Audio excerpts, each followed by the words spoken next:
connected to ritualized chants and prayers employed by the shaman in their effort to that nigga was beings. King Crash Test. In the early 1980s, using the device for measuring electric charge called yeah, just for an update, but now I'm back on streaming right now. Claims to have successfully measured the amount of energy created through rituals of prayer. The instrument, if you plan on playing, bro, I watched like a whole episode of Ancient Aliens while that shit was done. No, on my TV. Now is being explained by physicists in terms of vibrations. That's so cool. Dr. Lipinski took his electroscope to the shrine of Medjugorje in Yugoslavia.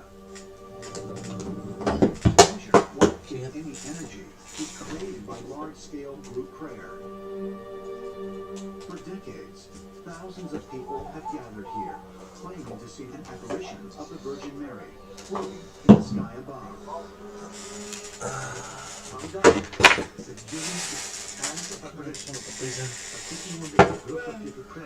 I got the readings on my electroscope. Yeah, hold up. Let me see right now. People start praying, the energy comes up.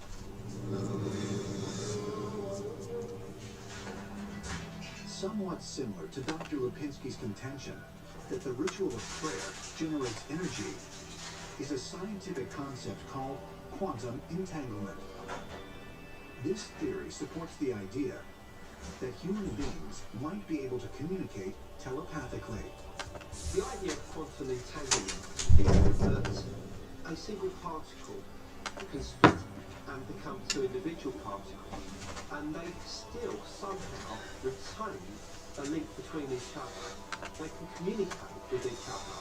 It's not only real, but it can explain the idea of telepathy and remote viewing.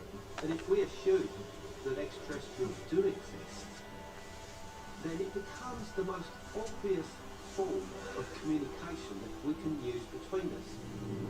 Maybe this is already occurring, just maybe this has been going on for tens of thousands of years.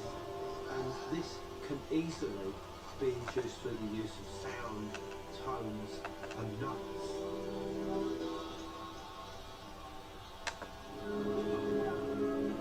Could the provocative implications of quantum entanglement help to explain why so many cultures claim to communicate with otherworldly beings telepathically? And could elaborate headdresses, like those worn by Native Americans, and even the crowns of ancient kings, be linked to some sort of ancient technology for communicating with alien beings? Perhaps the answer can be found by examining more contemporary examples. The types of rites and rituals still practiced by billions of people around the world.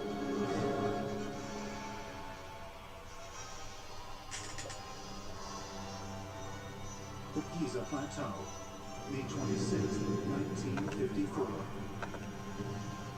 Egyptian archaeologist Kamal Omalar is lowered into a long, narrow pit he discovered on the south side of the Great Pyramids of Khufu. With the use of a torch and a mirror, he catches sight of a large ore. The ore belongs to a 143-foot-long ship that has been buried beneath the earth.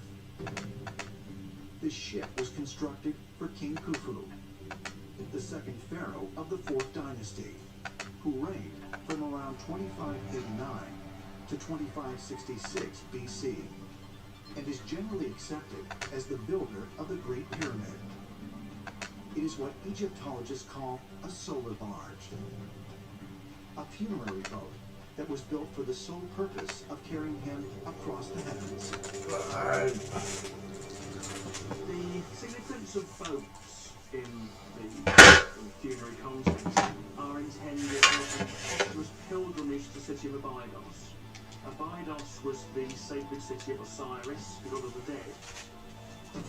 The word God, according to the ancient Egyptian, is Netel. It means a being that came from the cosmos. The word religion doesn't exist in ancient Egyptian. They truly believe, they were very adamant about it, that their origin was in the sky. In the case of King Khufu, we find that there is a literal source that could be around over a million years. Even though this might appear to be an old ship, it is actually something far more, and it almost represents the spaceship, because they didn't just speak about years, they spoke millions of years. And this is precisely what space travel is all about. Somehow, the dead body was able to go on the surface.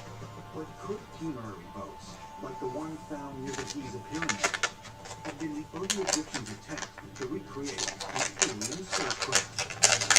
What could this represent? Could it mean that the ancient Egyptians believed that their honored dead would then rejoin the deities in the sky, the extraterrestrials? Ancient Egyptians were excellent What are you playing? at mimicking what they saw. And let's assume that God What you playing? came from heaven, or ETs came down from space. What game mode? What they saw. In order to mimic the idea You really think you good, huh?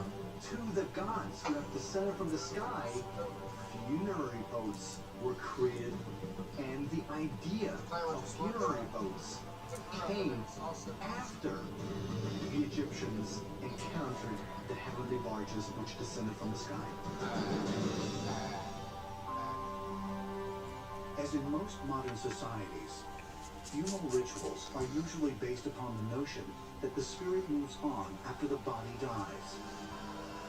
For some, there is the belief that the souls or spirits of the dead reconnect with God or some sort of deity. And for many ancient societies, like the Egyptians, death also meant a return to the stars. What is also interesting about the ancient Egyptian belief is that the final form of conversion was going back to the stars. I always quote Carl Sagan on this. We are star stuff. Some star exploded some billions of years ago, and we're it. But the star stuff become conscious. Having said this, it's not impossible that we contain the knowledge of our origins literally within us, and that there's a way to retrieve that information. It may well be that the ancient Egyptians had found some sort of inner roots. The use of funerary boats during burial was not unique to ancient Egypt. The Norse Vikings also incorporated boats into their funeral rites, sometimes burying their dead with actual boats, but more often forming the shape of a boat with large rocks above the grave. On certain occasions, they were even Invite me to your lobby so I can frag out. dead within these rock formations, believing the pillar of smoke would elevate the deceased to the afterlife. Burning the dead on a large pyre was practiced in ancient Rome as well, and in India, most Hindus still use funeral pyres. You be watching WWE? The cremation ceremony is basically is performed by the male members of the family, and then there are the priests who guide them on how to do it, and then they put them on the fire, and then the eldest member of the family has to light the fire, and they sit there until everything is burned. It purifies the soul that it could pass on to the next life. According to some ancient astronaut theorists, the idea of burning the dead may have been inspired by an ancient encounter with an alien spacecraft. There's still another aspect to this.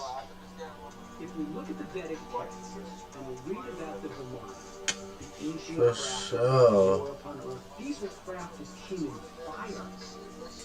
Could it be that the passing of the soul from one life to the next is like the appearance of the Ramana, the appearance in flame, and so that flame emulates the actual craft itself? Is it possible that when our ancestors witnessed rockets or spaceships They put a compass on Cold War? with all of this fire and this smoke, that They over time thought that by burning their dead, they would imitate what they saw in the past, meaning ass. The body burns and the smoke rises up to the sky, that they were ascending into the sky, becoming a god. If rituals of burial were ancient man's attempt to reconnect with gods or alien visitors, did they succeed? Some would answer by pointing to the billions around the world for whom death still acts as a gateway to heaven or somewhere else, far, far away.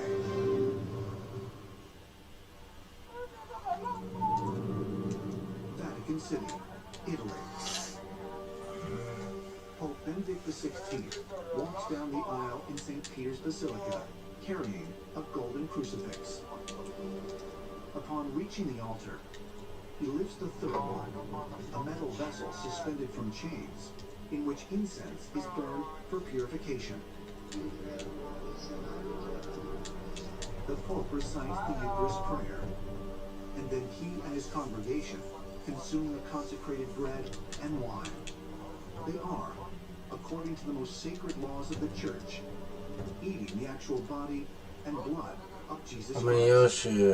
In the Mass, the priest is empowered by the prayers that are said to energize the substance of the bread and the substance of the wine such that it becomes transformed or substantiated, changed into the living presence of the body and the blood of Christ.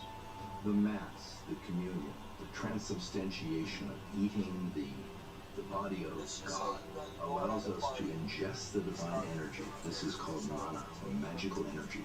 And the almost cannibalistic aspect of the ritual is crucial for atonement, which is at one to become one with the divine source.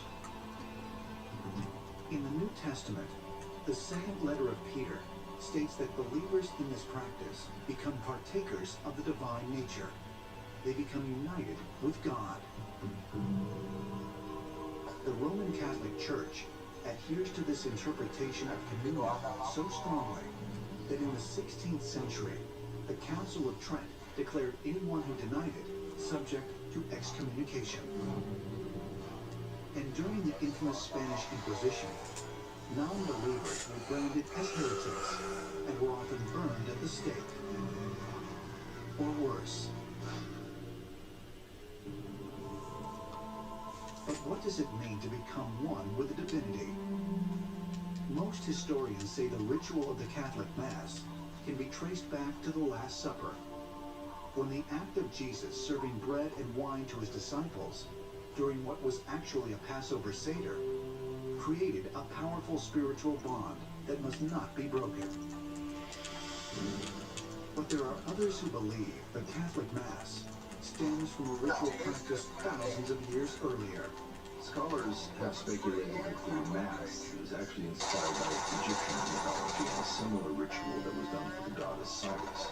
The idea is we take the divine substance, the body of the god, into us so that we are one with that transcendent energy. The legend of Osiris tells how he was killed and dismembered by his jealous brother, then resurrected from the various parts of his body by his wife Isis. Egyptian priests reenacted this ancient event This guy. with a ritual involving clay and wheat. The ritual has to do with making wheat-tail cakes that resemble the pieces of the dismembered god, which are then hidden as a woman playing around the light goes and finds the pieces, and then in the end, the priests eat the pieces. Those who ate the sacramental wheat cakes believed they had brought the god Osiris back to life within themselves. But where did early Egyptians get such a profound idea? Well, this game is boring, bro. I hate this game so much. They mimic things which they saw, and somehow it involves this transformation from a then Osiris to a person